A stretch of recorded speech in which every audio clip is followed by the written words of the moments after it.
सांगलीच्या ईश्वरपूरमध्ये माहिती उमेदवाराच्या घरासमोर भानामतीचा प्रकार केल्याचं समोर आले। एका कागदात काळी बाहुली आणि करणीचं साहित्य गुंडाळून रात्रीच्या दरम्यान घरासमोर टाकण्यात आलं। निवडणुकीतून हा प्रकार झाल्याची ही सगळी चर्चा सध्या सुरू आहे। दरम्यान विरोधी उमेदवारांकडून हा प्रकार करण्यात आल्याचा आरोप माहितीच्या उमेदवाराकडून करण्यात येतोय।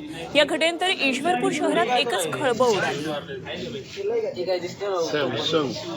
एक्सप्लेन करा काय